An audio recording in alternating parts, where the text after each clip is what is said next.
Bonsoir, chers amis internautes. Merci de nous rejoindre pour cette nouvelle édition de dimanche. On se dit tout. La crise générée par le COVID-19 interpelle les décideurs économiques, politiques, mais aussi les populations. De New Delhi à Conakry, de Toronto à Cotonou, en plus de s'inquiéter pour leur santé, les populations ont beaucoup de questions face à un lendemain de plus en plus incertain. Si les pays occidentaux ont sorti la planche à billets pour soutenir entreprises et citoyens, en Afrique, malgré les efforts des gouvernements, beaucoup d'observateurs craignent que la crise sanitaire ne se transforme en une grave crise humanitaire. Comment donc éviter que la crise sanitaire ne débouche sur une crise humanitaire? C'est ce que nous allons voir avec nos invités. Monsieur Aimé Avolontor, professeur agrégé de linguistique et de littérature à l'Université York au Canada. Monsieur Avolontor est aussi analyste des questions de justice socio-politique. Bonjour, professeur Avolontor.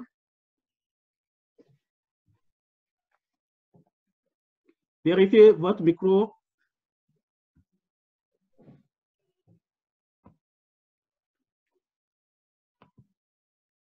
OK. Bonjour, Monsieur Jossou, vous m'entendez? Oui, c'est bon maintenant. D'accord, d'accord, d'accord. Aussi pour nous accompagner, Monsieur Richard Boni, politologue et consultant en démocratie et société. Monsieur Richard Boni est par ailleurs consultant en analyse financière. Bonsoir, Monsieur Boni Richard. Bonsoir, Monsieur Jossou, et je profite pour saluer tous vos auditeurs. Oui, avant d'entrer dans le vif du sujet, je voulais prendre une minute pour adresser un message à toute la population du Bénin. Actuellement, la population fait face à des inondations. Plusieurs foyers vivent des moments difficiles. On pense à eux, on pense à tout le monde. Au cours d'une émission précédente, nous avons reçu 2 médecins pour apprécier du point de vue scientifique et sanitaire l'évolution et la propagation du coronavirus en Afrique et dans le monde. En tant qu'observateur, professeur Avolontor, quel regard portez-vous sur l'accélération de la pandémie au cours des dernières semaines au Bénin? Alors, merci, Monsieur Jossou. Merci à vos auditeurs de donner de leur temps pour nous écouter. En fait, cette évolution ne devrait pas surprendre parce que lorsqu'on regarde la courbe depuis le début de la pandémie et surtout lorsqu'on regarde la grande légèreté avec laquelle le gouvernement lui-même a abordé la question. J'en veux pour preuve la déclaration du ministre Orunla le 23 mars. À l'effet, ça c'était 12 jours exactement, donc moins de 2 semaines après que l'OMS a, après analyse, décidé de déclarer la pandémie, le coronavirus comme un état de pandémie. 12 jours après, notre ministre de la Communication, devant le peuple tout entier, devant le monde entier qui capterait donc nos médias, déclare, et je le cite, « Le Bénin viendra à bout de cette pandémie. Ce n'est qu'une question de quelques jours, voire quelques semaines. » Et il remet une bonne couche 11 jours plus tard en disant, et je le cite encore, mais de mémoire toujours, que le Bénin ne connaîtra aucune victime dans cette pandémie.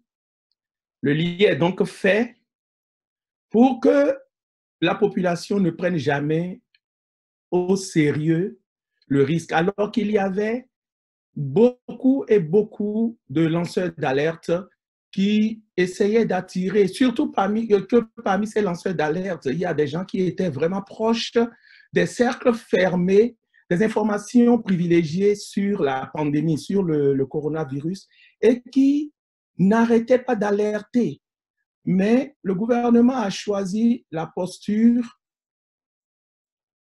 et on se rend compte aujourd'hui que c'est plutôt à très mauvais escient, de ne pas en griffe alarmer. Et dès le départ, pendant que la population devait donc prendre la juste mesure du sérieux de la situation et se conformer alors aux règles d'hygiène, non, il y a eu ce laisser-aller installé, dont le nid a été installé par le gouvernement lui-même. Et la chose a empiré avec la fameuse élection communale, les fameuses élections communales, je dis fameuses, vous comprenez pourquoi, qui en réalité ont montré tout le caractère, j'hésite d'utiliser le mot adéquat, mais c'était vraiment de l'irresponsabilité de la part du politique lorsqu'on a vu l'attitude complètement négligée dans le style que les anglophones appellent « catch me if you want » and « if you can », attrape-moi si tu peux, organiser des meetings populaires, etc. Dans le même temps où le gouvernement a résisté longtemps à prendre les mesures adéquates, alors qu'il y est invité constamment avec empressement. En fait, le nid est fait pour que nous vivions la situation que nous vivons aujourd'hui. Et je prie le ciel hein, que mes prédictions soient erronées, mais nous n'avons même pas encore commencé à voir réellement le drame que ce virus causera dans le pays. C'est dans les prochaines semaines. En fait, les 2 premières semaines de juillet seront critiques dans le pays, très critiques dans le pays. Et j'espère fondamentalement pour nous que le sort qui a toujours protégé ce peuple jusqu'ici, pour qu'on n'ait pas davantage de victimes, je ne parle même pas en termes des chiffres que les officiels avancent, là c'est tout un autre débat, mais je parle vraiment de la catastrophe telle que ça se vit réellement dans la population, où vous voyez des familles entières que l'on a détectées positives, mais asymptomatiques, voire 2, 3 de leurs membres mourir jour après jour et sur 3 jours. Je connais des exemples, je connais des familles à qui c'est arrivé. Alors, si vous me demandez si je suis surpris, je dirais non. Si vous me demandez si je suis dégoûté de la gestion qui a été faite par le gouvernement de ce pays-là, de la crise, je vous dirais oh que oui. Et si vous me demandez si j'ai peur pour ce peuple, je vous répondrai oh que oui. Mais j'ajouterai, puisque je suis un homme de foi, que mon espérance accompagne ma position par rapport à ce peuple. Merci. Merci. On comprend que le gouvernement a adopté une approche apaisante au lieu d'alarmer la population. Mais au vu des dernières statistiques de la pandémie au Bénin, M. Boni-Richard, qu'aurions-nous fait pour limiter cette accélération de la pandémie? Merci Jules. En réalité, je pense que la situation dramatique que vient de décrire le professeur à Volontan est le résultat de l'inaction du gouvernement dans un premier temps. Dès lors que l'OMS a déclaré la pandémie, l'état de pandémie, la première chose aura été de prendre des actions immédiatement au lieu de chercher à apaiser ou à infantiliser les populations. Dans ce cas-ci, qu'est-ce que beaucoup de gens ont fait? En Occident, c'est vrai que les gens ont procédé à des confinements. Dans d'autres pays, en Afrique, ils ont fait des confinements partiels, ce qu'ils appellent couvre-feu et autres. Pourquoi est-ce que le confinement était le plus important? Le confinement était le plus important tout simplement parce que, étant donné que, admettons que nous ayons une première vague, selon les analystes, les statistiques, qu'on prévoit une première vague, par exemple, de 100 000 contaminations. le virus a une capacité de contagion assez rapide.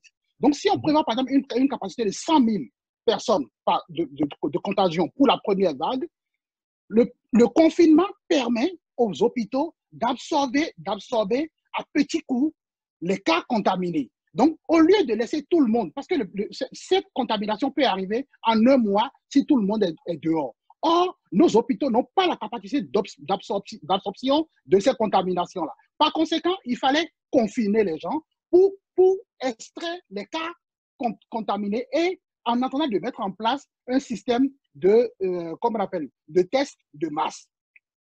Le gouvernement béninois n'a pas procédé ni au confinement définitif, ni au confinement partiel. Qu'est-ce qu'on a fait? C'est qu'on a mis en place ce qu'ils ont appelé le cordon sanitaire. Mais le cordon sanitaire, permettez-moi de vous le dire, est un holocauste. Parce que vous avez certes séparé les villes les plus à même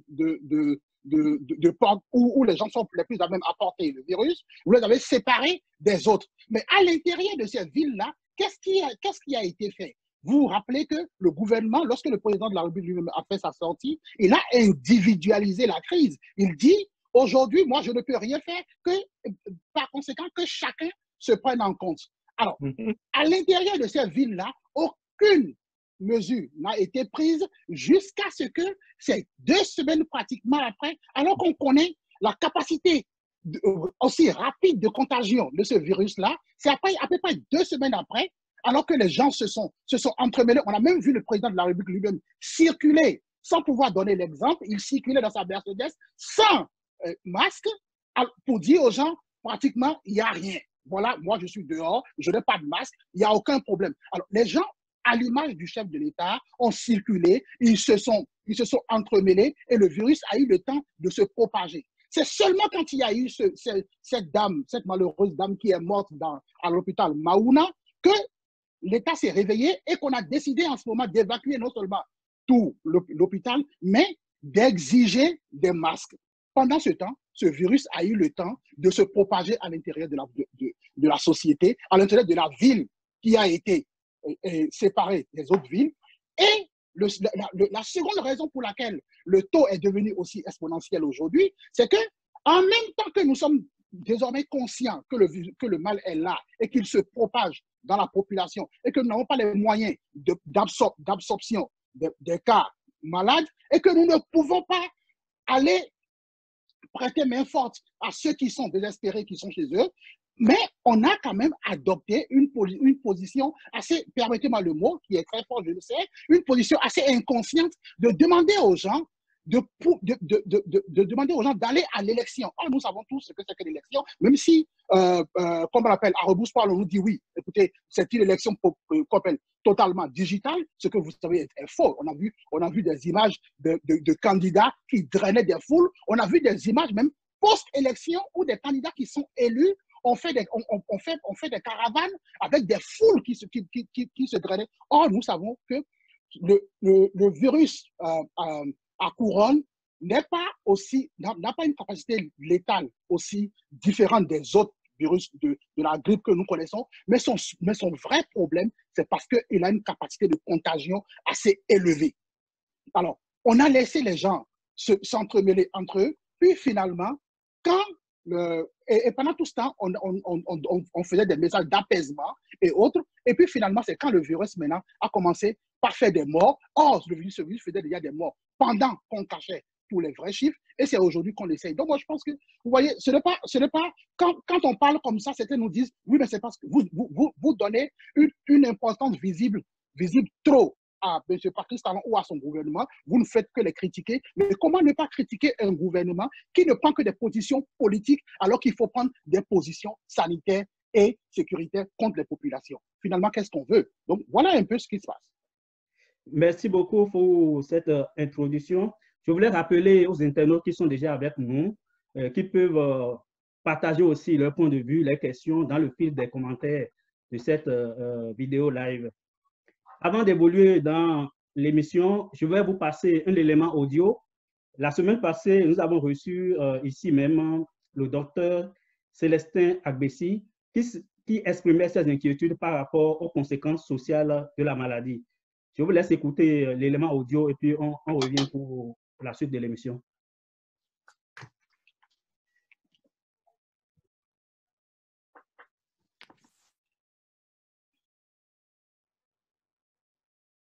Aujourd'hui, il est, je dirais, presque impossible de dire aux populations d'être reconfinées. Parce que les conséquences sociales sont extrêmement lourdes. Elles sont très lourdes. Je disais tout à l'heure que les pauvres, s'ils n'ont pas le Covid, parce que c'est ce qui va se passer, ils auront des formes mineures, des formes asymptomatiques. Ce qui va leur arriver, c'est que ce sont des conséquences sociales dramatiques. La famine, à commencer par là. D'accord? La famine. Les gens ne pourront pas manger parce que, justement, les productions de denrées, les productions économiques, les productions de substances vivrières vont chuter et il y aura la famine. Nous savons très bien, comme l'a dit Julien, nos populations sont composées à 70% d'analphabètes et donc ils ne vivent qu'au jour le jour. Ils ont des petits métiers, des petits boulots. Or, le choix qui doit être fait, le choix de la, je vais dire un mot, de l'État-providence, Le Mali ou le Niger ont implémenté 1200 milliards de francs CFA. La Côte d'Ivoire fait des programmes sur des programmes. Le Ghana fait des programmes sur des programmes. Le Sénégal, pareil. En Afrique de l'Ouest, nous sommes quasiment le seul pays à avoir un taux, je dirais, ridicule d'investissement sur le plan social. Alors, cette pandémie devrait être une opportunité exceptionnelle pour les pays de revoir, de réimplémenter des schémas sociaux, des filets de protection sociale, afin que les populations à la base, les plus pauvres, avec toute l'analyse que nous venons de faire, on se rend compte que finalement, la vraie question qui est posée, c'est une question du coût. C'est une question de combien ça va coûter et qui va payer.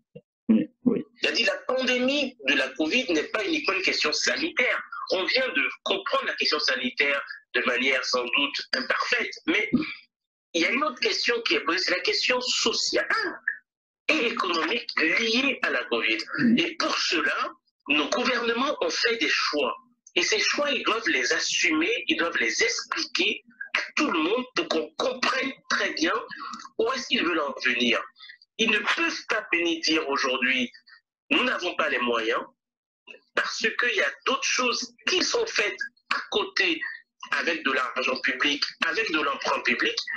Et donc, qu'est-ce qui se passe réellement? C'est un choix entre la vie des individus, la vie des populations et un choix économique. Je l'ai dit tout à l'heure que le gouvernement a des prérogatives, a des pouvoirs, a une fiche de route qui dépend de la politique qu'elle veut mener. Si on veut mener une politique, dans tous les pays du monde, quasiment, il y a une sorte d'union nationale. Il y a une sorte de resserrement des liens entre les enfants d'un même pays devant un danger commun. En Europe, on a parlé de guerre contre le coronavirus. Les États-Unis font un peu exception parce qu'ils sont en période électorale, tout comme nous d'ailleurs, sommes en période électorale. Au Togo, en Côte d'Ivoire, malgré les différences, malgré les dissensions entre les gens, il y a eu une sorte de front commun. Au Tchad, par ailleurs, la même chose. Nous sommes l'un des rares pays où finalement, devant un risque majeur d'effondrement sanitaire, avec toutes les réserves que cela comporte, nous avons fait d'autres choix qui devraient être assumés pleinement, expliqués pleinement aux populations, afin qu'elles décident finalement de ce qui est bien pour elles. Nous n'expliquons pas aux populations ce qu'on va faire, nous n'expliquons pas aux populations ce qui se passe, on leur dit, on leur donne des ordres, des injonctions. On dit, lavez-vous les mains, portez un masque, séparez-vous à 1 mètre de distance, mais sans expliquer les fondements. Donc, il y a un déficit de communication aussi. Il y a un déficit majeur de communication dans les langues des gens, dans les dialectes des gens, dans ce qu'ils ont de plus profond d'identitaire. C'est-à-dire qu'on ne peut pas demander aux gens d'appliquer des règles Ce n'est pas parce que les gens sont analphabètes qu'ils sont stupides, qu'ils sont idiots. D'accord? Les populations sont analphabètes, mais elles ne sont pas ignorantes. L'ignorance est entretenue par, je dirais, j'ai presque envie de dire de l'incompétence, parce que ce sont des grandes questions épidémiologiques qui nécessitent justement de l'éducation à la santé qui permet au plus grand nombre de s'en sortir. Quitte à ce qu'on dise aux gens, effectivement, d'ailleurs, on leur a dit, Mido Surumo, Mandokwe, c'est ce qu'on leur a dit, hein? On leur a dit, ne vous en faites pas, prenez patience, on n'a pas d'argent. Très bien. Maintenant qu'on n'a pas d'argent, on leur a dit, maintenant débrouillez-vous. Après la fin des élections, on dit, maintenant on a recensé les gens pour leur distribuer de l'argent. Le budget commun des prestations sociales, si on fait la différence entre ceux qui vont aller aux entreprises privées, publiques, et ce qui ira à chaque individu dans la population, c'est une équation qui, honnêtement, c'est un grand drame intellectuel pour moi. C'est un grand drame. Je veux bien qu'on soutienne l'économie, c'est évident, c'est nécessaire. Mais la santé n'a pas de prix. D'accord? La santé n'a pas de prix. Non, la vie n'a pas de prix, mais la santé a un coût. Et ce coût-là, ce coût de la santé, il va falloir quand même l'investir pour que les gens puissent vivre et survivre. Ce coût social-là, il va falloir quand même s'y atteler, parce que ceux qui vont survivre demain,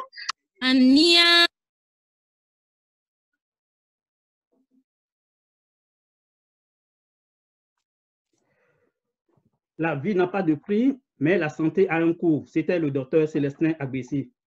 Depuis le début de la pandémie, plusieurs pays africains ont déployé des mesures sociales variant du congé de paiement des factures d'électricité et d'eau au soutien alimentaire ou monétaire. Le 10 juin dernier, le gouvernement du Bénin a annoncé un plan de riposte de 74 milliards. Certains Béninois ont estimé que cette enveloppe est insuffisante. D'autres indiquent que la répartition de l'enveloppe est loin de répondre aux attentes des populations. En tenant compte du fait que les États africains ont une économie précaire et fragile, professeur Avolonto, comprenez-vous ces récriminations contre le gouvernement béninois? Monsieur Diossou, en fait, permettez-moi d'en rigoler. Le président Talon a eu deux sorties, une véritable sortie médiatique, c'était le 29 mars, où, au vu et au su de tout le monde, après avoir reçu, mais alors, des milliards et des milliards de dons des organismes internationaux qui ont peur que l'Afrique ne soit le bassin conservateur du virus quand eux, ils auront fini de régler son cas. Le président béninois, après avoir amené son assemblée privée, qui tient lieu aujourd'hui d'Assemblée nationale dans ce pays, a débloqué des milliards, je crois que c'était 10 ou 15 milliards, je ne m'en souviens plus, vient le 29 mars dire à la population, ben, débrouillez-vous, le pays n'a pas les moyens. Le pays n'a pas les moyens de faire en sorte de prévenir le drame qu'on est en train de vivre maintenant, de prévenir cela avec tous ces milliards. Le pays n'a pas les moyens, dans les 1185 milliards d'emprunts qui ont été contractés dans ce pays-là en moins de 5 mois, de prévenir la chose. Alors, si je comprends la récrimination, oh que oui. Et je vais partager mon écran avec vous pour vous balader sur les chiffres et vous parler de façon concrète de cette énième insulte et cet énième mépris au peuple de la part du gouvernement Talon. Permettez-moi donc que je partage avec vous mon écran. Et Host disable, attend screen sharing. Vous ne le permettez pas, je crois, dans les paramètres, puisque vous êtes l'hôte de l'émission, que l'on partage son écran. Alors, si vous arrivez à régler ce problème, ce serait génial. Sinon, je vais me débrouiller autrement. Ok, oui, essayez pour voir encore. Ok, alors, voilà. Comme ce n'était pas prévu avant, c'est à cause de ça. C'est ça. Alors, donc, ça va, vous voyez ma souris bouger? Oui. D'accord. Alors, donc, mesures sociales COVID-19 au Bénin, 114 milliards 12, n'est-ce pas? Et c'est d'appui. Alors, les termes sont alors si bien trouvés. D'appui total en termes de mesures d'atténuation des effets socio-économiques de la pandémie du COVID-19 et on aurait pu continuer le titre à l'infini pour une opération comme bien enfarineuse. Alors, allons-y voir. Voici comment est-ce que c'est réparti. 63,38 milliards de francs CFA au profit des entreprises. Et vous avez les détails ici. Et je vais juste donner des exemples des entreprises. Ah oui, entre-temps, s'il vous plaît. Les entreprises qui vont bénéficier de la manne de ces 63,38 milliards, ce sont les entreprises qui remplissent un certain nombre de critères, entre autres, avoir été inscrits au chapitre fiscal du pays ces 2 dernières années et pouvoir en justifier. Fondamental dans un pays où l'économie, la grande partie de l'économie relève du secteur informel. Alors, on va prendre le cas des hôtels. Les hôtels qui, au départ, dont certains ont déjà été réquisitionnés pour le confinement des gens qui ont été détectés positifs. Et encore, vous avez le Novotel, et vous savez très, très bien qui est le propriétaire du Novotel, du moins de façon majoritaire. Vous avez Azalaï, vous avez Hôtel du Lac, vous avez Best Western, vous avez Sun Beach, vous avez Bénin Marina, vous savez là également qui en est le propriétaire. Vous avez Golden Tulip, etc., etc., etc. Et je n'ai pris juste que la partie hôtel des entreprises. Quand vous regardez en fait les 63,38 milliards, les entreprises auxquelles cela ira, eh bien, vous voyez qu'on n'a pas encore abordé du tout le volet population extrêmement pauvre auquel l'on devrait penser en premier. Non, l'on cherche tout simplement à maintenir à flot les entreprises, surtout celles dont on a soi-même partie prenante dans le titre de propriété. On continue. Dans le cadre des entreprises, on a parlé des agences de voyage et de tourisme. Je dois vous dire qu'il y a des critères également de ce côté-là. Il faut que ces agences aient les 3 agréments conjointement, qui sont l'agrément du ministère du Tourisme, l'agrément de l'IAAT, mais surtout, l'agrément du ministre des Finances. Vous voyez un peu. Vous avez fini avec le partage d'écran? Non, ce n'est plus là. Non, c'est juste pour vous demander si on pouvait permettre. Non. Quand je vais finir, je vais vous avertir. Ok, c'est bon. Donc, en fait, les agences de voyage et de tourisme qui bénéficieront également dans le lot des entreprises de cette manne, ce sont encore les entreprises les mieux fortunées et les mieux loties. Mais fait très, très important. Vous vous rappelez que le gouvernement avait créé dans le temps ce qu'ils ont appelé la cellule des voyages officiels, la seule qui gère en fait tout ce qui a trait aux voyages officiels. Je vous fais grâce de ce que cela constitue, mais un point capital à noter, c'est que cette cellule est logée en fait sous le chapiteau du ministère des Finances. Mais fait très, très, très important, cette cellule a comme directrice la fille même du président Talon, Patricia Talon.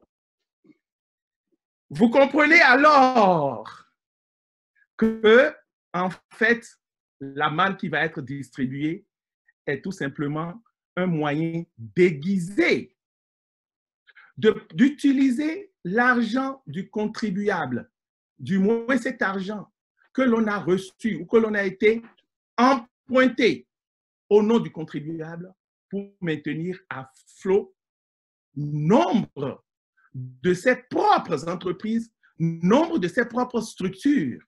En réalité, en termes d'opération, charme et communication, bingo, c'est réussi. Mais en termes d'impact sur les couches même les plus vulnérables, en réalité, c'est du raté au grand total. Si l'on prend par exemple la SBE et la SONEB, les populations les plus pauvres n'ont pas d'électricité chez elles. Les populations les plus pauvres n'ont que le puits pour s'abreuver, donc n'ont pas recours à la SONEB. Mais on va encore aider la SBE et la SONEB. Je vais passer au deuxième document. J'espère que vous le voyez. Alors, on a prévu 5,76 milliards de francs CFA, une subvention de portée générale à tous les citoyens sur les tarifs de l'électricité d'eau pour un montant de 5,76 milliards de francs CFA. Voilà ce que l'on va envoyer à la SBE et à la SONEB sous le couvert d'une subvention de portée générale. Et maintenant, tombons un peu plus bas et parlons de l'appui de 4,98 milliards. Nous parlions de 74 milliards, de 4,98 milliards de francs CFA destinés aux artisans et à certains corps de métier. Et là encore, en réalité, il y a des critères à remplir. Et vu, en fait, le climat de suspicion que le président Talon et son équipe ont réussi à instaurer dans ce pays, nombreux sont les artisans et autres corps de métier qui ont vu dans cette opération de recensement tout simplement une opération pour les pister par la suite, pour leur courir après et en venir à faire ce que l'on sait faire de mieux, un redressement fiscal. Donc, nombreuses sont ces entreprises, nombreux sont ces artisans et corps de métier qui ont boycotté le recensement. Mais même si l'on prend ceux-là qui se sont fait recenser, et ici, le chiffre que l'on a avancé, c'est 55 000 personnes recensées. Alléluia. 55 000 personnes sur près de 3 millions, 4 millions de gens de la société active. 55 000. Alléluia. Nous faisons de la promotion de mesures sociales. Et le dernier document pour compléter cette farce monumentale, eh bien, un fonds de bonification de 30 milliards de francs CFA au support d'une ligne de financement de 100 milliards de francs CFA à taux zéro au profit des acteurs économiques ciblés via les établissements bancaires et les systèmes financiers décentralisés. Les crédits qui seront accordés via les établissements bancaires à 0% de taux d'intérêt seront remboursables sur une période de 3 ans maximum. Quant aux crédits accordés par les SFD, ils seront remboursables sur une période d'1 an maximum. je vais finir par là en attirant votre attention sur quelque chose. Vous savez qu'avec la situation de la pandémie, les cours du coton ont drastiquement chuté. Et vous savez, quel est le propriétaire, en fait, de ce qui draine près de 4,5% de notre fameux produit intérieur brut qui avoisine 7%, eh bien, vous savez que c'est le coton. Et que du fait de l'effondrement des cours du coton, eh bien, les entreprises ou l'entreprise maîtresse propriétaire de tout ce qui est gestion de l'or blanc connaîtra également un effondrement. Alors oui, il faut faire en sorte que le contribuable encore participe à la survie de ces entreprises-là et que ces entreprises n'ont aucun compte à rendre. Mais le pire, le plus alarmant, c'est l'opacité totale, mais alors totale, sois belle et tais-toi, dans laquelle toute cette manne est gérée. Aucune mesure d'accompagnement et d'explication aux populations aux personnes qui, en fait, veulent prendre part à la chose. Aucune légitimité ou légitimation de leur doléance éventuelle pour que celle-ci soit prise en compte. Et ça, nous parlons de gens qui sont dans un secteur plus ou moins formel. Quand nous prenons la population elle-même, la population, c'est-à-dire que les 70%, et je suis généreux, les 70% de la population du Bénin, eh bien, dans ce social, on a prévu une subvention particulière au profit des pauvres et extrêmement pauvres. Qui oserait ne pas applaudir cela? Mais alors, bravo, bravo, bravo. D'ailleurs, le ministre de la Santé, M. Roumpati, a dit hier ou aujourd'hui, je pense que c'était hier, ah oui, qu'il faut féliciter le président Talon pour la gestion de sa crise de la COVID-19. Monsieur Djossou, d'abord, c'est d'une ânerie et d'un manque de considération même de soi. Parce que lorsque l'on prend tout un peuple comme une savate trouée, ainsi, en réalité, je me demande si soi-même, on n'a pas un sérieux problème d'évaluation de son aptitude à gérer le pays. Donc, oui, je suis plus que d'accord avec les récriminations et même au-delà de ces récriminations. Merci. OK. À suivre votre développement, on constate que les mesures déployées sont loin de répondre aux attentes des populations les plus vulnérables. Et cette position rejoint en quelque sorte celle du secrétaire général de la Confédération des syndicats autonomes du Bénin, Anselme Amonsou, qui ne comprend pas qu'après 2 mois d'attente, le gouvernement n'a pas pu apporter des réponses à 80% des populations qui vivent du secteur informel. De même, il estime que les enseignants du secteur privé, dont plusieurs ont été mis en chômage technique, ont été complètement oubliés. Toujours dans le cadre des appréciations, le parti Restaurer et l'Espoir a estimé aussi que la cagnotte, les 74 milliards du gouvernement, cette cagnotte a été repartie de façon inhumaine. Monsieur Bonny Richard, dans les circonstances actuelles, pensez-vous que le gouvernement du Bénin s'est trompé de priorité en accordant la majorité des mesures d'accompagnement aux entreprises au lieu des populations? Merci encore une fois, Gilles. Je pense que d'abord, les mesures sont totalement insuffisantes. Mais la question est de savoir, est-ce que ces 74 milliards existent vraiment? Parce que je vous fais observer que dans la loi de finances initiale 2020, ce montant n'existe pas dans la loi de finances initial.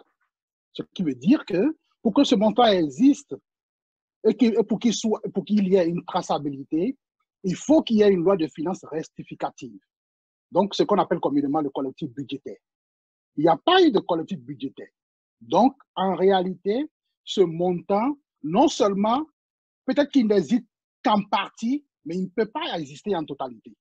Alors, qu'est-ce qui va se passer? C'est que certainement que le gouvernement va procéder à des relocations, c'est-à-dire qu'il y a certainement des montants qui sont déjà dans le budget actuel, des primes de mission ou des frais de mission, par exemple, des missions qui n'auront pas été effectuées juste parce qu'il y a la COVID-19.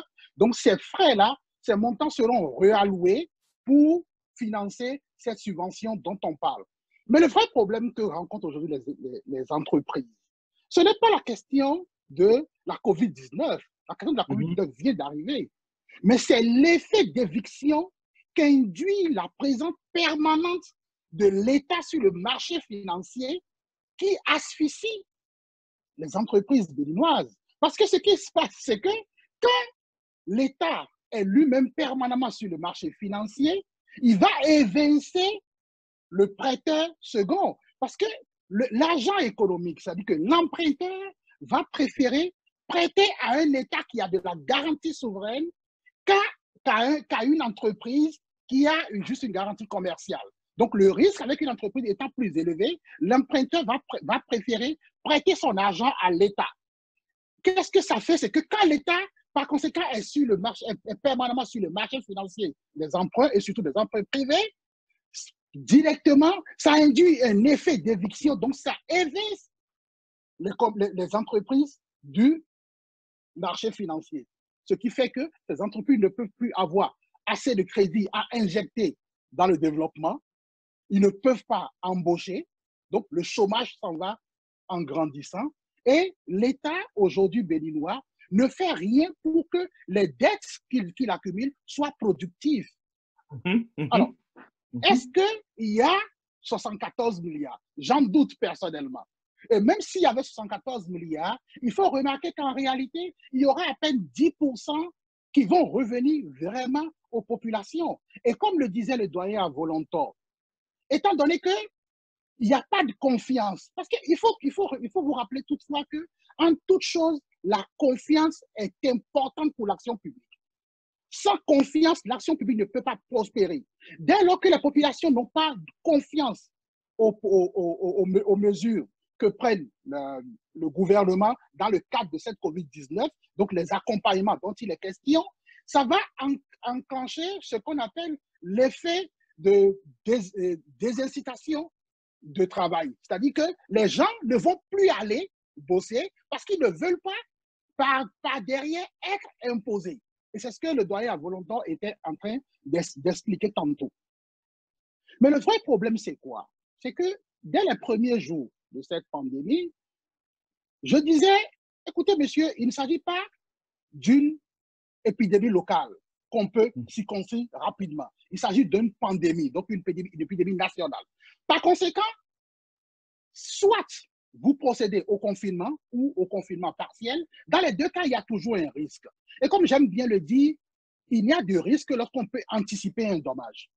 Dans le cas du confinement ou du confinement partiel, les deux risques sont quoi? C'est que quand on va procéder au confinement, soit un confinement ou un confinement partiel, ça va ralentir l'activité économique parce que les gens qui sont désormais confinés à la maison, il y aura une baisse du pouvoir d'achat. Et s'il y a baisse du pouvoir d'achat, la demande va baisser, donc la consommation va baisser. Et s'il n'y a pas de consommation, l'activité économique va reculer.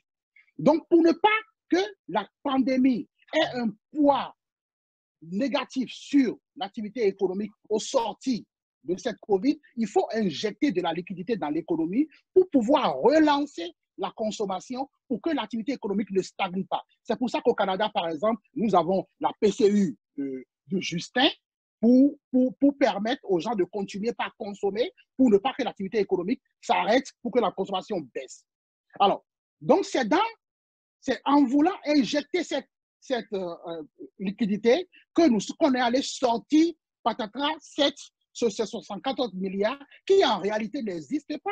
Et même s'ils existent, parce qu'on veut procéder par opacité, comme le disait le doyen Volontan. C'est pour ça qu'on n'a pas fait un collectif budgétaire, qu'on n'a pas révisé la loi de finances initiale par une loi de finances rectificative, parce qu'on ne veut pas se mettre les pieds dans les plats, puisque si vous allez par collectif budgétaire, vous allez laisser des traces et on est obligé de vous surveiller. Alors, on n'a pas, donc cet argent d'abord, non seulement il n'existe pas, et même s'il existe, il est arbitraire dans notre cas. Donc, aujourd'hui, on vous dit, le doyen l'expliquait bien, les populations, c'est que l'argent dont on parle, il sort de nulle part, comme ça, par coup de magie. On ne sait pas d'où est-ce qu'il sort. Quand est-ce que l'État a pu faire des économies au point d'avoir 74 milliards alors que vous êtes permanemment sur le marché financier pour pouvoir solder votre déficit budgétaire? Vous n'avez pas d'argent et bizarrement vous dites, mais nous avons 74 milliards qui sont arrivés. Donc, il s'agit de relocation. Or, avant ça, le doyen l'expliquait bien, les PTF ont donné quand même beaucoup d'argent où ils ont demandé à ce que l'argent qui est là, les montants qui sont là, qui seront alloués pour payer les services de la dette, soient reloués pour financer aujourd'hui les marchés. Donc, c'est pour vous dire qu'en réalité, quoi qu'en soit ce qui va arriver, c'est que cet argent, même s'il existait, on l'a sorti de quelque part, on doit le remplacer. Donc, il constitue en tout état de cause une dette. Et en matière de dette, d'abord, on ne nous a pas dit quelle est la contrepartie qu'on demande à ces entreprises à qui on a alloué ce montant. Est-ce qu'ils vont payer 74% du montant? Pourquoi est-ce qu'on leur a alloué ça? Est-ce qu'on leur a alloué ça pour geler les emplois, pour ne pas que les gens aillent au chômage de masse? Mais qu'est-ce qui prouve que les gens ne sont pas déjà au chômage? Et si les gens sont déjà au chômage, qu'est-ce qui nous prouve que ces entreprises-là, quand ils vont recevoir la contrepartie qu'on leur a allouée, ne vont pas juste fermer boutique et disparaître? Alors, il y a beaucoup de questions qu'on n'a pas posées, ce qui veut dire que ces entreprises, comme le disait le doyen longtemps, c'est juste pour se financer soi-même en procédant par des manœuvres toujours comme à la Patrice Talon, toujours frauduleuse et continuellement. Mais ce qui est vraiment dommage dans tout ceci, c'est que ça laisse le Béninois encore plus pauvre. Non seulement pauvre sur le plan financier, pauvre sur le plan social, mais surtout pauvre sur le plan intellectuel parce qu'on infantilise continuellement les Béninois. La presse est mise à contribution pour infantiliser les Béninois, pour leur dire ce qui n'existe pas. Et à chaque fois, on fait des effets d'annonce. On parle par exemple de ces 300 milliards dont on est en train de parler. Mais où est-ce que le gouvernement béninois trouve 300 milliards? Dites-moi, en l'état actuel de l'économie béninoise, où est-ce qu'on trouve 300 milliards? Dans ce débat, plusieurs pays ont mis 400 milliards, 1000 milliards sur la table. Nous qui avons fait 7,5% de croissance, à peine on a sorti 74 milliards. Et quand vous dites ça, des gens vont vous dire, mais écoutez, le Niger qui a fait 5, vous dites que le Niger a fait 5,5% de croissance et a sorti, mais quel est le PIB nominal du Niger? Mais écoutez, le Niger a un PIB nominal d'après $600 par habitant. Le Bénin en a combien? Donc, il faut qu'on arrête de procéder ainsi. Il faut qu'on dise la vérité aux gens. Le Bénin ne dispose pas. Parce que, comme le doyen Valentin le disait, le vrai problème qui est celui de la COVID, c'est qu'il y a deux problèmes. Il y a celui qui peut faire qu'il y aura une inflation importée. C'est-à-dire que, comme nous dépendons massivement des produits importés, si jamais, dans un des pays où nous allons importer nos produits, à cause de la COVID-19, il y a inflation dans ces pays-là, nous allons importer cette inflation dans notre pays sur notre consommation. L'autre chose aussi, c'est que notre dette risque de ne pas être soutenue puisque le coton qui est jusqu'à 25 ou 27% pèse dans notre comment on appelle, dans notre croissance, dans notre PIB et dans notre croissance, ce coton-là, dès lors que le secteur du textile en Occident va chuter, parce que, bien évidemment, à cause du COVID-19, personne ne veut acheter des habits. Le premier souci, ce n'est pas d'aller acheter des habits. Donc, dès lors que le secteur du textile va chuter, eh bien, il n'aura plus besoin d'aller acheter du coton, puisque le coton participe à la fabrication des habits et autres. Donc, le secteur du coton aussi va chuter. Si le secteur du coton chute, notre croissance va baisser. Si notre croissance baisse, notre dette devient insoutenable.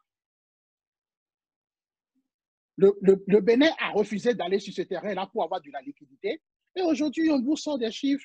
On ne sait même pas où est-ce que cet argent sort. Il n'y a pas de collectif budgétaire. Il n'y a rien.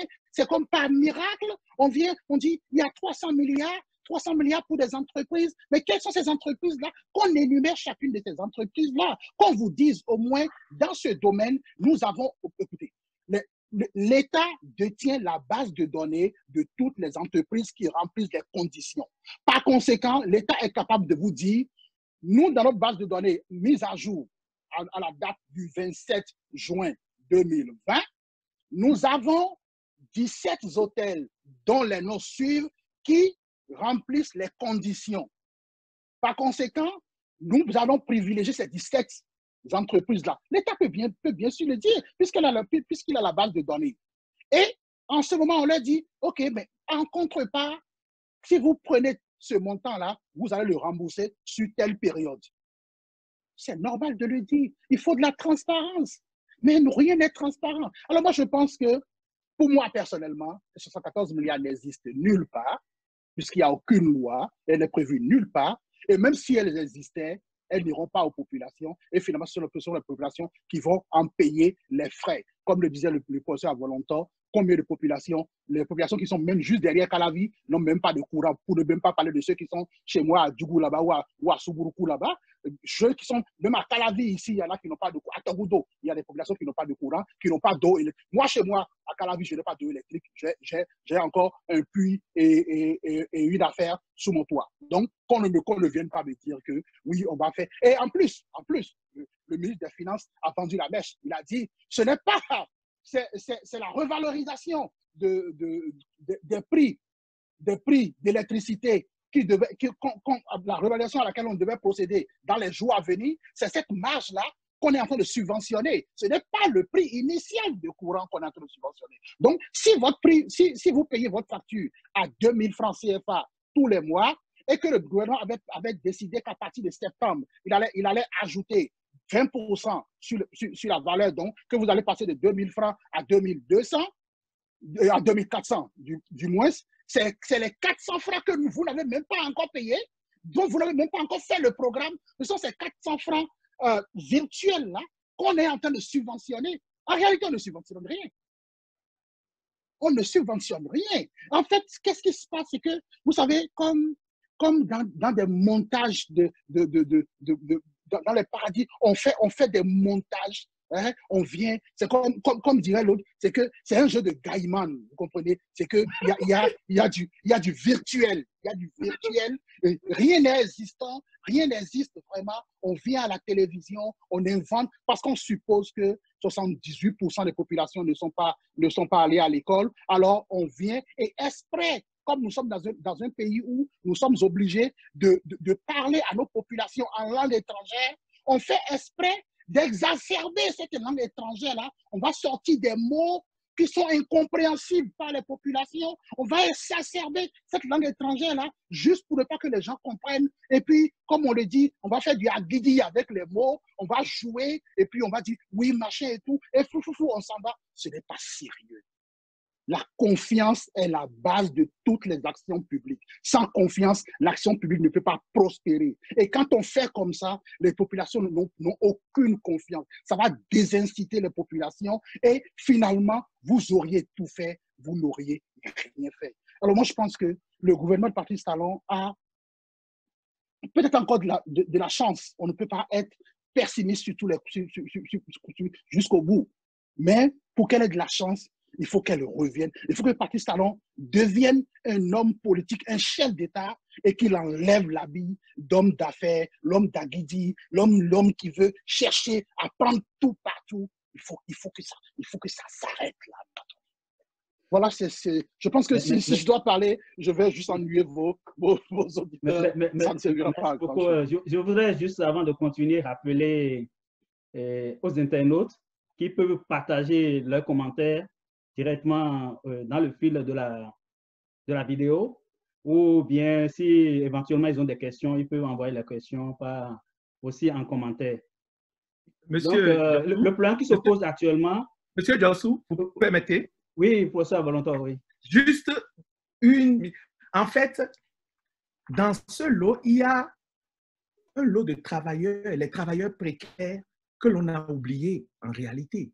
Je veux parler par exemple de ce conducteur de camion de la Sobebra qui, pendant la période de la COVID, eh bien, s'est vu mettre à pied, sans appel, parce qu'il n'y avait plus, il y a mes ventes.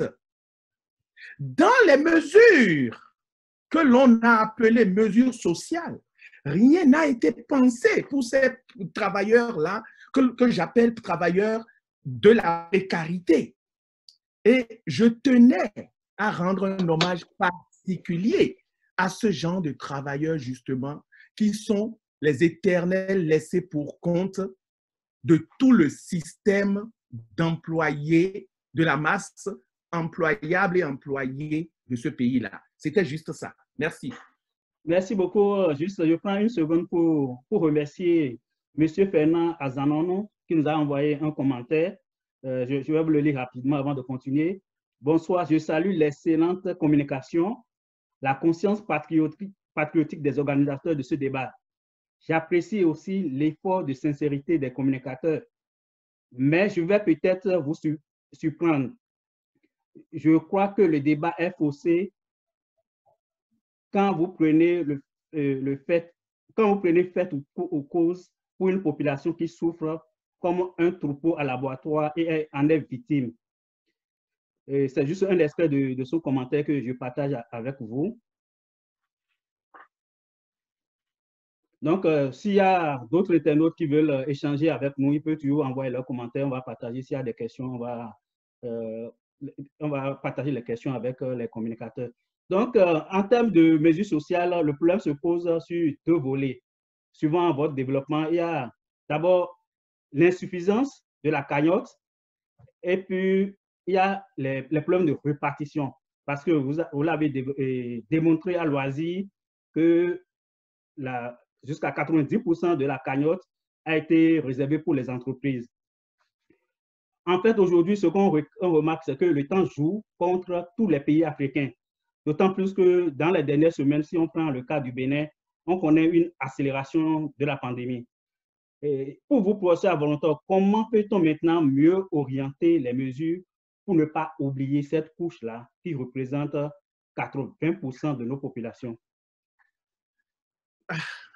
La question que vous me posez m'est très pénible, M. Djossou. Mais pénible, non pas parce que je n'en ai pas la réponse, mais parce que les acteurs implémentant ou devant implémenter les dites mesures sont ces mêmes acteurs-là pour qui, et j'en profite pour répondre à votre internaute de tout à l'heure, pour qui la population ne mérite rien d'autre que leur mépris. Et le président Talon lui-même l'a dit. Il n'a cessé de dire que vous allez en souffrir, mais vous ne pouvez rien faire.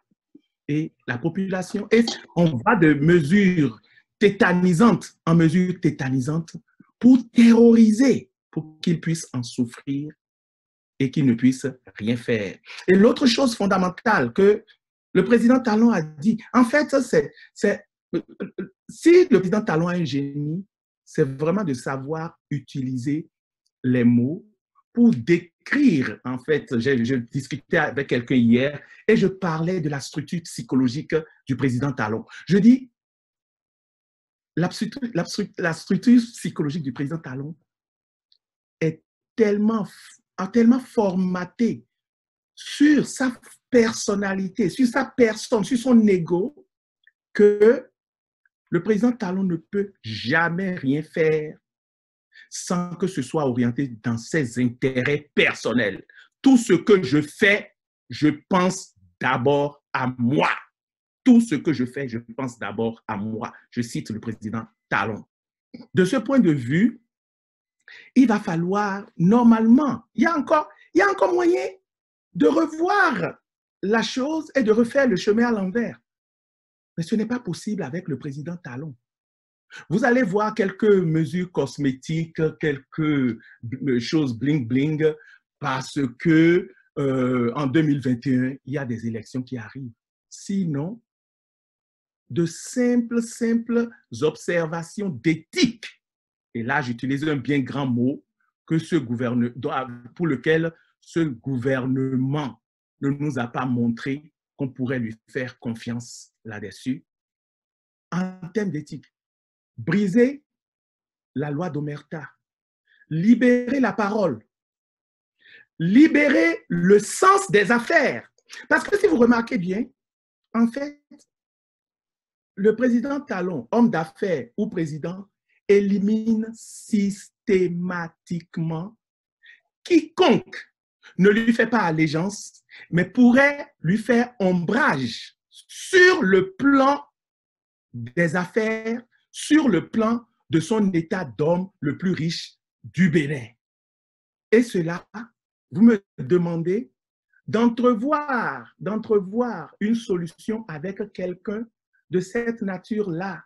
J'ai peur, sans vouloir, je ne suis pas de nature pessimiste, au contraire, tous ceux qui me connaissent savent que, en fait, je sais que si je veux soulever une montagne, je la soulève. De ce point de vue, briser donc, comme je le disais, la loi d'Omerta, le silence que l'on impose à tort et à travers. Regardez, le président Talon est en train d'effacer tout ce que ce pays-là a de mémoire. Tout, mais alors tout. C'est-à-dire qu'il est inscrit dans une dynamique d'effacement total de tout ce que le Bénin a de mémoire. Ses acquis de la conférence nationale. En fait, ses luttes pour la liberté. En fait, sa liberté d'expression, etc., etc., etc. Le problème est d'abord là. Quelles sont les convictions sociales du président Talon pour que son régime puisse se positionner en appareil de propension sociale? Et c'est déjà ça la base. Si cette base, hier, je suis dans un groupe avec de grandes sommités du monde médical, et hier, la personne qui a créé le groupe demandait qu'on lui fasse des propositions concrètes qu'il essaiera de faire parvenir au président Talon. Mais je vous dis, rappelez ce que le président Talon est celui-là, le président d'un pays qui a la gouverne totale du pays et qui va à la face du monde décréter ceci, que son pays est un désert de compétences. Cela s'appelle dans les pays où il y a le respect du corps public, cela s'appelle crime de lèse-majesté et crime contre la Constitution. Que son pays est un désert de compétences. Donc, de tous les 10 à 11 millions de Béninois, le président Talon est le seul génie qui, désormais, gouvernera la masse de bœufs constituée uniquement d'une bande d'incompétents. Et plus ça va, plus en fait, la recentration sur soi. Regardez tout ce qui s'opère en ce moment. Les fermetures systématiques de toutes les ambassades. C'est-à-dire que le retrait du Bénin de conventions pouvant aider le citoyen que l'on muselle à avoir quelques recours. Mais ça, bon, ça, tout le monde sait que c'est du pipeau. De toutes les façons, au moment où le droit devra parler, le droit parlera envers et contre le président Talon s'il le faut. Mais, je vous le dis, le droit n'a que faire des épandages de quiconque se pense être au-dessus de tout le monde, se pense être Dieu. Et si on commence à poser... Donc, en fait, quand le médecin, un grand médecin, a posé le problème, oui, c'était peut-être juste et justifié. Mais ça ne donnera rien, ça ne donne rien devant quelqu'un comme le président Talon. Et la question, vous voyez que tout se gère en opacité, si on peut même parler de gestion. En fait, tout s'octroie, marché gré à gré. Tout. Il n'y a rien qui soit fait par ce gouvernement-là en une petite lumière de transparence et vous allez en souffrir, mais vous ne pouvez rien faire. Je ne veux pas monopoliser pour plus longtemps la parole. Je vous la laisse pour continuer votre émission. Merci. L'enjeu, c'est quand même ça, parce que on peut le dire, on est pratiquement devant le fait accompli. On est déjà en plein dans la crise de la pandémie. Il faut quand même trouver des options, des propositions pour pouvoir accompagner aussi les décideurs. C'est le président, le feu président Omar Bongo qui disait, vous pouvez me conseiller, mais ne me cachez pas la vue. On est pratiquement dans les mêmes circonstances. Nous, ou vous, en tant que décideur, en tant qu'observateur, vous pouvez faire vos propositions. Maintenant, si les décideurs en tiennent compte, donc la balle est dans leur camp. Donc, on peut s'exprimer ici. Donc, c'est pour ça que je vais relancer la même question à M. Bonnet-Richard. Qu'est-ce qu'on peut faire maintenant pour pouvoir sauver les meubles? Parce que les populations, on a remarqué, il y a, par exemple, les conducteurs de taxi Topa, qui ont été empêchés de travailler pendant 3 semaines ou 1 mois. Il y a d'autres secteurs d'activité où les gens n'ont pas bougé. Or, comme le président lui-même l'a rappelé dans un de ses messages, ce sont des populations qui vivent au quotidien. Donc, 2 ou 3 jours à la maison déjà, c'est pratiquement un vrai désastre. Et quant à avoir 1 mois sans bouger, qu'est-ce qu'on peut faire aujourd'hui maintenant pour soulager un temps soit peu? On sait que nous sommes un pays pauvre, mais qu'est-ce qu'on peut faire pour les soulager? Monsieur Bonnet-Richard. Merci. Vous savez, il ne faudrait pas qu'on parle pour parler, parce que est-ce qu'en réalité, ce n'est ni vous ni moi qui sommes à la manœuvre?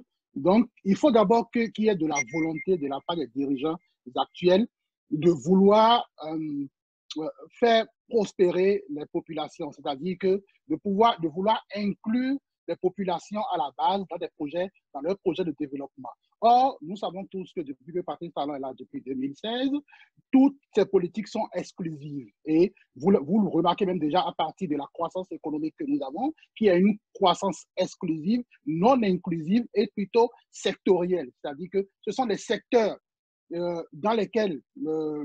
Patrice Talon est majoritaire, le secteur du coton, le secteur du porc, qui font de la croissance. Ces croissances-là sont sectorielles. Par conséquent, la redistribution des fruits de la croissance commence d'abord par lui-même ces entreprises avant de venir tomber dans les caisses, dans les caisses des populations, si on peut dire ça comme ça. Donc, depuis 2016 que Patrice Talon est là, il a adopté depuis une politique procyclique, c'est-à-dire que depuis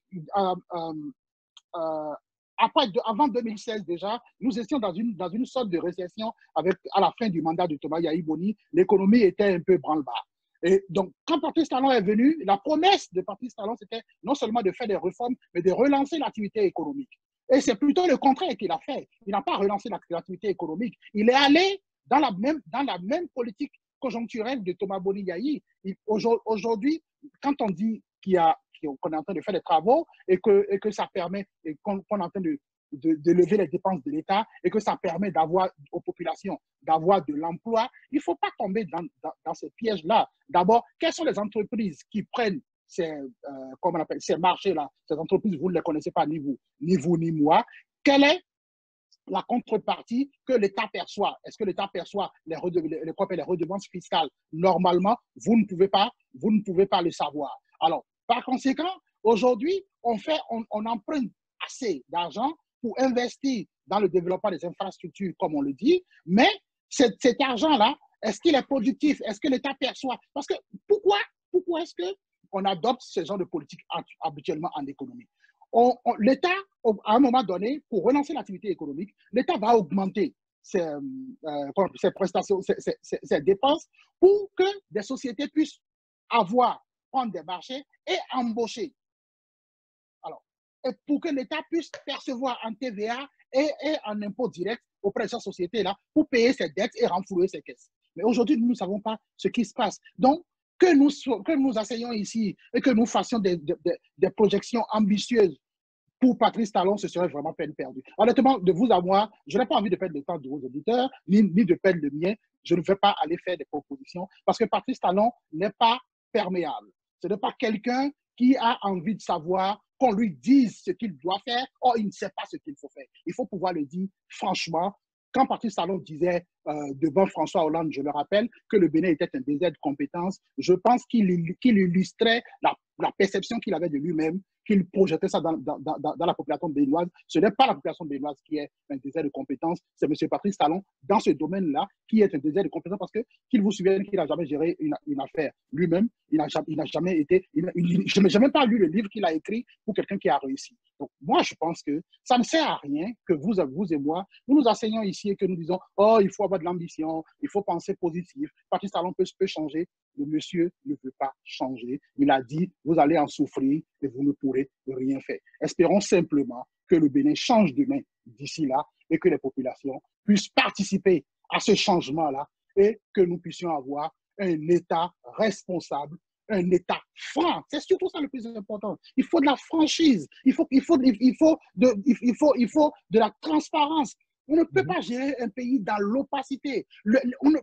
Aucun des Béninois ne savent combien sont payés les ministres jusqu'à ce jour. Les primes, combien est-ce qu'ils sont payés, on n'en sait rien. C'est comme si vous vous levez un matin, vous avez votre société, vous prenez un directeur, vous dites, écoutez, moi comme je ne peux pas gérer la société, je vous cède la gestion, et le directeur vous dit, mais vous ne saurez pas à combien est-ce que je me paye, moi et puis tous ceux qui constituent mon cabinet. Ce n'est pas normal. Le Bénin n'appartient pas à Patrice Talon. On lui a délégué une gestion. C'est la délégation du pouvoir que les populations lui ont fait. Et il ne veut pas être transparent sur la gestion. On ne sait pas combien est-ce que les ministres, à combien est-ce qu'ils sont payés. On ne sait pas les directeurs. On n'en sait rien. Alors, de vous à moi, pourquoi est-ce que nous allons faire des propositions à un gouvernement comme ça?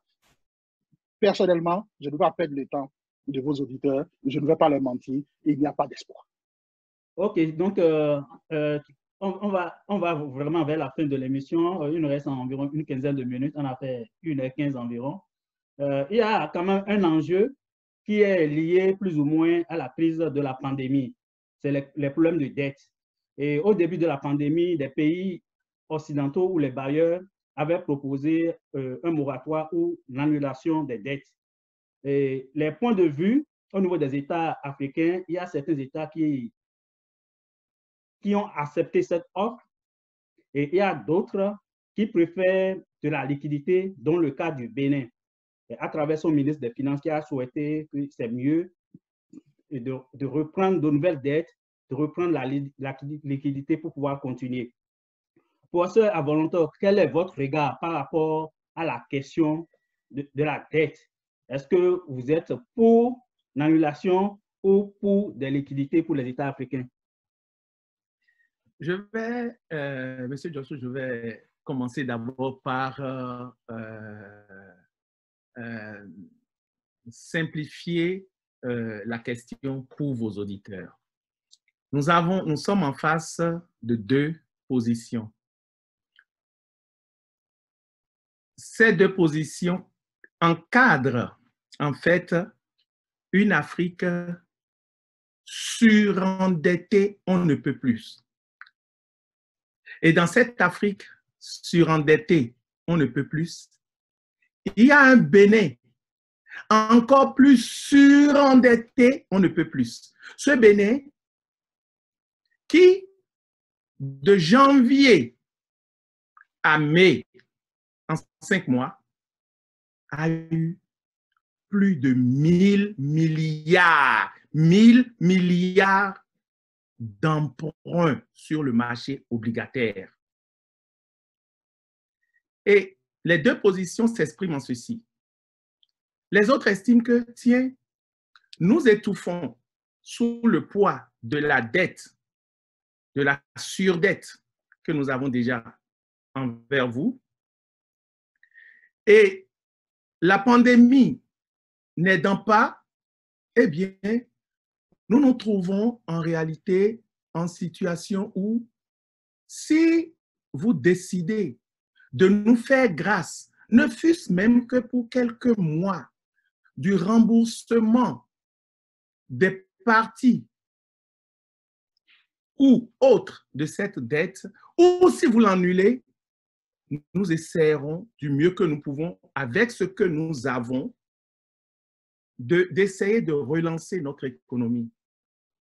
Et l'autre partie, dont les chantres sont Talon et Wadani, qui dit « Ah non, nous ne voulons pas que vous annuliez la dette, nous ne voulons pas que vous la suspendiez, nous voulons au contraire que vous continuiez de nous prêter de l'argent, que vous continuiez de nous permettre de nous endetter, de nous endetter, de nous endetter. » Vous voyez là, en fait, l'attitude complètement irresponsable des autorités du Bénin, pour qui il n'y aura jamais de limite pour cette course effrénée à l'endettement.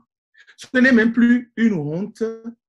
Et j'ai été à un moment donné dans un cercle d'Africains bien avertis et bien branchés dans les milieux des pouvoirs. Et si vous entendiez ce que les gens de ce cercle-là disent du Bénin, de son ministre des Finances et de son président, mais vous aurez honte. Vous me direz que cela n'empêche pas les organismes de bien noter le Bénin. Et je vais vous dire que c'est ce même Bénin-là, à travers son ministre des Finances, qui a couru pour aller poignarder dans le dos les pères des États de la CEDEAO, qui étaient en même temps en réunion à Abuja. Je vais parler de ce qui est arrivé en décembre dernier par rapport au franc CFA, et qui se sont dépêchés dans la fièvre de la célébration de l'anniversaire d'Emmanuel Macron pour décréter une sortie telle que décidée par la France du CFA, torpillant de fait tout l'effort qui a été mis en place par les États depuis des années pour marcher vers cela. Si on laisse de côté le langage diplomatique, demandez par exemple à un Macky Sall ce qu'il pense de la position du Bénin. Demandez même à un Ouattara, celui-là même, en complicité avec qui? Le Bénin, seuls 2 États, la Côte d'Ivoire et le Bénin, ont donné ce coup de poignard dans le dos de toute l'Afrique réunie autour de la BCEAO, de l'UEMOA. Vous comprendrez que je ne peux, c'est-à-dire, même m'inviter à me prononcer sur la valeur, en fait, la valeur économique d'une telle course à l'endettement, c'est presque insulter mon intelligence. Vous comprenez ce que je veux dire? C'est presque insulter mon intelligence, parce que ce que de toutes les façons, Talon et son gouvernement préparent en ce pays-là, c'est un assujettissement illimité, parce que, vous voyez, les 114 milliards, les 300 milliards, etc., 95% de cela iront à eux-mêmes, à travers leurs propres entreprises. Vous avez vu la création d'agences, mais la gestion, par exemple, de ce port-là, les Béninois n'y ont aucun accès en termes de chiffres. On est allé chercher des autorités d'une plateforme qui a été reconnue la première plateforme d'entrée de la drogue en Europe occidentale, le port d'Anvers. Vous avez Patrice Talon qui a été chercher Safran, dont nous savons tous les scandales internationaux dans lesquels Safran est impliqué, pour investir 4 milliards de nos francs. Et pourtant, Patrice Talon dira que le Bénin n'a pas les moyens de penser aux petites gens. 4 milliards pour une opération dite du RAVIP qui aujourd'hui attend encore de donner son identité. Enfin bref, je vois que le temps file et je vois que vous vous impatientez.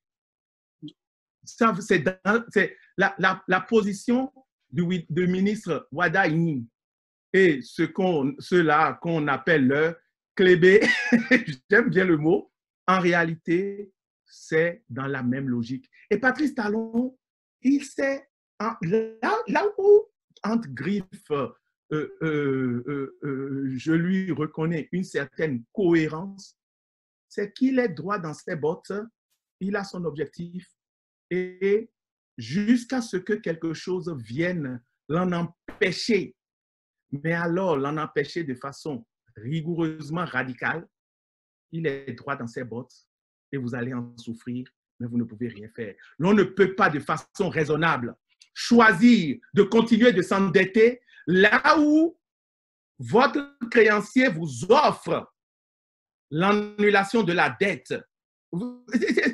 La logique. En tout cas, je vous laisse votre antenne, Monsieur Djossou.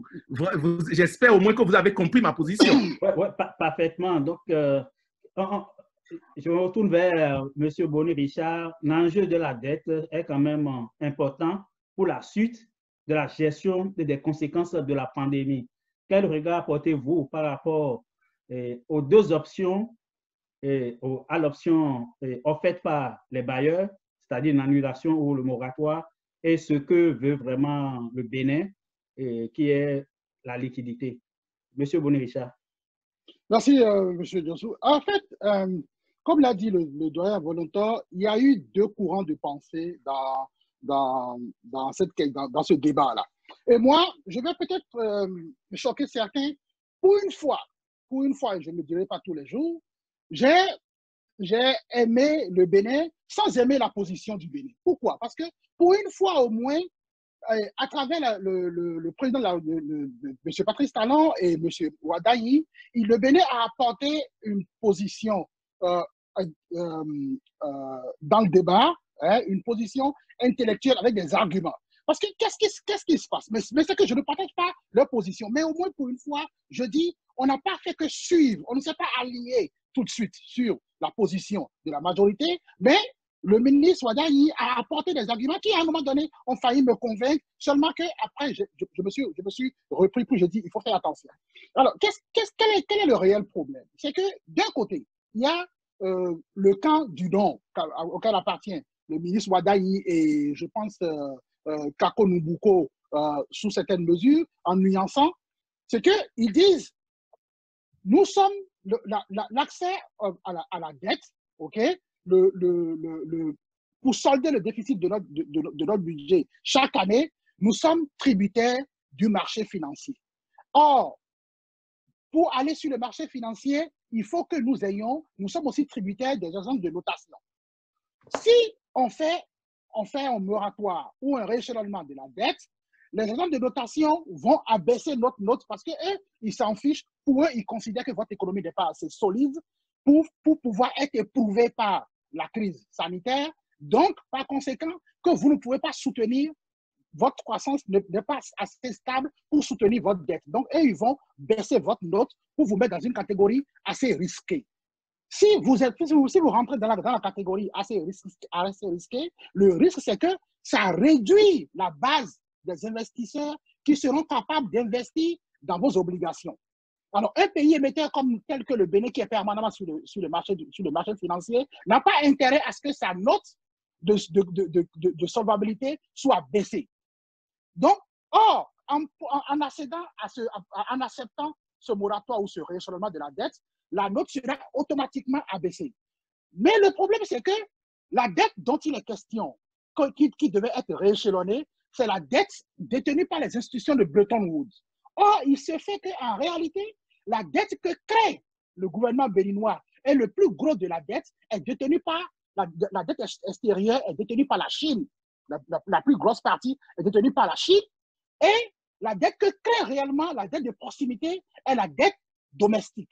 C'est-à-dire que les frais de fonctionnement au quotidien. Donc, ce sont ces deux dettes-là cumulées qui constituent le vrai problème du gouvernement béninois et des États africains, la Chine et la dette domestique. La dette extérieure dont il est question, qui sera rééchelonnée, n'est pas aussi conséquente que les autres, mais elle est quand même là. Et de l'autre côté, il y a le camp du oui qui dit, mais écoutez, c'est vrai que nous avons toutes ces dettes-là, nous avons toutes ces obligations-là, mais il se trouve que il y a la pandémie de la COVID-19, nos économies sont dépendantes des économies occidentales parce que nous avons, comment on appelle, nos économies sont extraverties, c'est-à-dire qu'elles sont tournées vers le dehors. Par conséquent, elles dépendent de la bonne santé économique des pays avec lesquels nous faisons des affaires. Or, dans cette pandémie, le mal est généralisé. L'économie, de façon générale, dans tous les pays du monde, même ici au Canada, est mise à mal. Donc, conséquemment, nous allons aussi avoir des problèmes. Et comme nous allons avoir des problèmes, si nous avons de la liquidité tout de suite et que ça peut nous permettre de financer, d'allouer, de financer des subventions à nos populations pour, d'un côté, taire la révolte qui pourrait susciter la frustration issue de la misère induite par la COVID-19 et la faiblesse de nos politiques, il vaut mieux aller chercher cette manne financière liquide là tout de suite et l'injecter dans notre économie. Les deux positions ne sont pas si mal. Mais moi, j'appartiens plus au camp du oui. Pourquoi?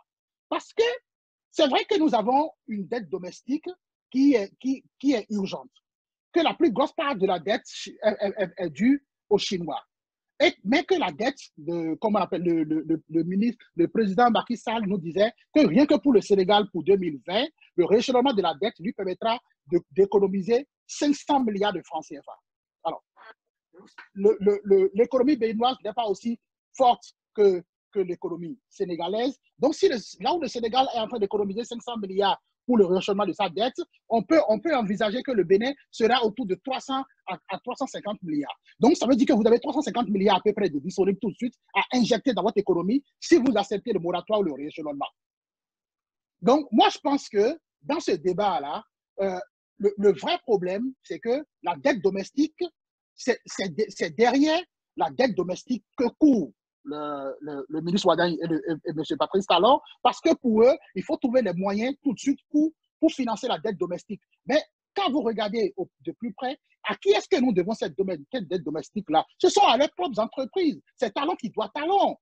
Donc, la dette domestique, elle peut attendre que nous puissions financer, que nous puissions allouer la liquidité aux populations pour soulager leur mal pendant qu'ils sont en train de traverser une pandémie. Donc, je pense que sur cette question de moratoire et de rééchelonnement, il vaut mieux accepter parce que ça participe de ce qu'on appelle implicitement j'ai oublié le terme, c'est pas grave. Mais il vaut mieux être en collectif que d'aller seul, vous comprenez? C'est-à-dire qu'il vaut mieux avoir une politique d'union que d'avoir une politique isolationniste où vous êtes seul et si vous tombez seul. Finalement, ce qui se trouve, c'est que si jamais le Bénin tombe dans cette crise pandémique, le Bénin tombera seul et ce sera dommage. Merci beaucoup. On est pratiquement au thème de cet échange. On a fait pratiquement 1h30 d'abord. Avant de vous laisser la parole pour le mot de fin, je voulais rappeler aux internautes qui sont avec nous ou bien qui vont écouter la vidéo plus tard que l'émission de dimanche prochain sera consacrée à la nouvelle carte diplomatique du Bénin.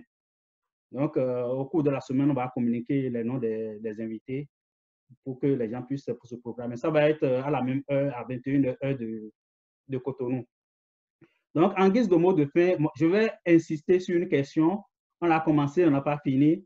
Si on se met quand même dans la logique, on est dans les conditions où le chef de l'État écoute peu. Mais je vous demande maintenant de vous mettre dans la peau d'un chef de l'État. Si vous étiez chef de l'État dans un pays pauvre comme en Afrique, qu'auriez-vous fait pour soulager les populations les plus pauvres? Professeur Avolonto. Décidément, Monsieur Diossou. En fait, hier, je vous ai parlé hier d'amis, grand médecins en fait du monde entier, hein, mais d'origine béninoise pour la plupart.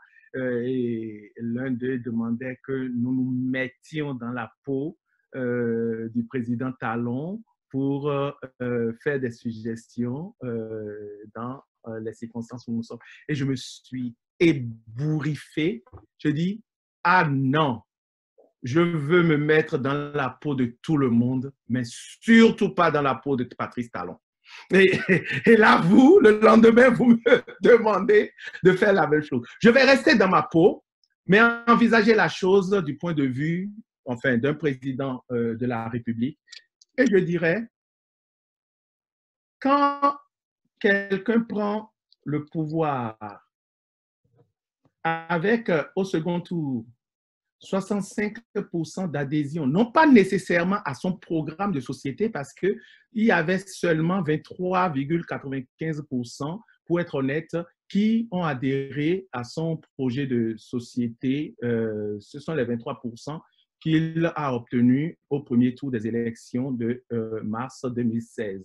Mais lorsqu'au final, au deuxième tour, il arrive à ravir donc la présidence avec 65% d'adhésion ou de contre-adhésion à son challenger dans cette course-là, lorsque l'on a pris les rênes du pouvoir dans les conditions de graves désaveux sociaux de l'équipe sortante et que l'on a devant soi un boulevard, l'on ne commence pas le premier conseil des ministres que l'on organise, alors que la veille ou l'avant-veille, l'on a dit qu'on n'a rien trouvé dans les caisses. L'on ne s'octroie pas les 47 milliards à la Sodeco que Patrice Talon s'est octroyé, même si c'est suite à une décision de justice. Il y a un minimum de sens patriotique. Lorsque l'on fait voter les lois qu'il fait voter, les lois d'embastillement, et étant confiant que vous allez en souffrir, mais vous ne pouvez rien faire. Lorsque dans ces lois-là, l'on porte une atteinte gravissime au fondement même qui unissait les Béninois, c'est pour cela que je vous parlais d'une dynamique systémique d'effacement de la mémoire de ce peuple. Je vais parler donc de la constitution de ce pays-là. Lorsqu'on ose en faire ce que Patrice Talon en a fait, lorsque dans la trajectoire de ces modifications, vous avez vu également ce qui s'est passé pendant les communales, l'on fait voter une loi qui lui permet d'aller emprunter autant qu'il veut sans devoir recourir à aucune instance en fait de contre-pouvoir, quitte simplement à lui 90 jours plus tard de venir rendre compte à l'Assemblée. Lorsque l'on crée donc un tel climat de terreur, une insécurité juridique, une insécurité totalement politique et une aberration économique dans un pays dont on a hérité des rênes ce 6 avril 2016, de la façon dont il en a hérité, ce ne sont pas les décisions des bailleurs de fonds à l'extérieur d'annuler ou de remettre la dette à plus tard qui baisse la note, c'est soi-même ces inconséquences qui baissent cette note-là. Et s'il reste un minimum d'humanité en Patrice Talon, parce que je recherche cela depuis, mais je n'en ai pas trouvé, s'il reste un minimum d'humanité en Patrice Talon, il y a encore moyen que son rêve d'être porté en triomphe, non plus comme il l'entendait, mais comme le peuple, ce peuple-là est pris de paix, l'aura alors décidé. Il est encore temps pour que son rêve d'être donc porté en triomphe s'accomplisse. Et il est encore temps qu'il ait pitié de ce peuple-là. Parce que ce qui va arriver, c'est lorsque la marmite boue, mais qu'il n'y a aucune façon, aucune soupape d'échappatoire pour la vapeur de libérer le condensé de la marmite, eh bien, c'est tout l'ensemble qui risque d'exploser. Et comme le disent les gens de Robonu, Wenenu, Ebe Agba, et Keke Osunabe. Et ce serait dommage. Merci. Merci beaucoup. Monsieur Bonnet Richard, donc je vous demande aussi à votre tour de vous mettre dans la peau d'un chef d'État d'un pays pauvre. Qu'auriez-vous fait pour soulager les plus vulnérables? C'est un peu prétentieux de ma part, mais je vais m'efforcer. Vous savez, le dommage que nous subissons en Afrique, c'est que nous n'avons pas de politique monétaire autonome. Nous avons des politiques budgétaires. Par conséquent, dès lors que vous dépendez de l'international pour pouvoir réajuster votre budget à chaque fois, vous ne pouvez que vous soumettre aux injonctions de ces personnes-là, des injonctions qui sont telles que vous ne pouvez pas emprunter leur argent pour financer du social. C'est ce qui fait en réalité, hein, en dehors de ce que fait Patrice Talon, le problème fondamental même, c'est que nous n'ayant pas une politique monétaire autonome, nous ne pouvons pas injecter du crédit dans nos économies, nous ne pouvons pas subventionner nos entreprises, nous ne pouvons pas faire autant de social comme le font les autres. Donc, nous sommes plutôt soumis aux injonctions de ceux qui nous prêtent de l'argent et ça rend un peu faible, parfois déstabilisant même nos sociétés. Alors, si moi j'étais chef de l'État et je me le souhaite, bien sûr, il faut que je sois ambitieux parfois. Si j'étais chef d'État, je pense que ce que j'aurais fait aujourd'hui tout de suite, c'est que j'aurais alloué l'ensemble des revenus collectés inscrits dans le budget, dans la loi fiscale, dans la loi de finances de 2020, l'ensemble du revenu collecté et qui est gelé compte tenu de la COVID-19 parce que les gens ne sont pas allés en mission et tout, blablabla, il y a beaucoup de revenus qui seront forcément gelés. J'aurais alloué l'ensemble de ces revenus-là à la cause sociale, sans distinction, sans aucune distinction. Je ne ferai pas forcément dire que ça c'est tel montant pour des entreprises, tel montant pour des machins. La priorité d'abord serait à l'ensemble de la population. Il faudra faire le calcul de sorte que l'ensemble de la population puisse avoir quelque chose. Et ça permettra d'inciter même à résoudre d'autres problèmes, tels que l'identification, par exemple. Il faut inciter les gens à venir faire, par exemple, si à chaque population doit, chaque personne, de façon universelle, a, par exemple, 50 000 francs CFA par mois, et dans les 50 000 francs CFA, vous devez avoir votre pièce d'identité dans les 50 000 francs CFA. Et quand vous finissez d'avoir établi votre pièce d'identité, on vous donne 45 000. Ça résout déjà le problème de l'identification. À court terme, c'est une politique incitative à l'identification. Moi, j'aurais fait ça pour relancer l'activité économique afin que les PME, les PTE et les PME, les petites entreprises, ainsi que les petites et moyennes entreprises, puissent avoir de la marge. Parce que ce qui est déplorable, c'est que dans cette histoire de confinement, dans cette histoire de COVID-19, il y a des services qui sont en temps de pandémie, qui ne sont pas des services essentiels, tels que les soudeurs, les mécaniciens, ces gens-là, qui ne sont pas des services essentiels, mais qui, en temps normal, drainent assez de revenus pour soutenir l'activité locale. Or, ce qui fait aujourd'hui la force de notre économie, malgré qu'elle est faible, et qui stabilise nos sociétés, c'est le dynamisme de l'économie locale, donc de l'activité locale qui est déjà mise à mal avec les casses de l'autre ancien préfet qui a eu. L'économie locale est déjà assez mise à mal. Il y a beaucoup de personnes qui sont rentrées chez elles. Alors, il faut redynamiser cette économie locale-là pour avoir une stabilité à l'intérieur de la société, afin de permettre à l'État maintenant au-dessus de pouvoir avoir la force nécessaire pour continuer à faire ces activités, à financer ces activités de développement. Parce que si consécutivement les deux économies, c'est-à-dire que l'économie locale, celle des petites vendeuses et autres, n'est pas dynamique, et qu'en haut, il n'y a que les grandes entreprises qui font du chiffre, eh bien, ce sera comme ça est aujourd'hui, exclusif, et ça va faire le lit, ce sera le terreau à l'instabilité programmée. Et c'est ça qu'il faut éviter. Donc, moi, j'aurais alloué tous les fonds qui sont collectés, mais qui sont gelés compte tenu de la COVID-19, et j'aurais fait une rétribution universelle sans distinction aucune. Après, je verrai quoi faire pour les autres entreprises, puisque les PTF aussi sont là pour contribuer. Ces montants-là, je vais maintenant les allouer aux entreprises sous des conditions et avoir des contreparties. J'aurais modestement faire ça. Merci bien pour ce abonnement. Merci, M. Bonnet Richard.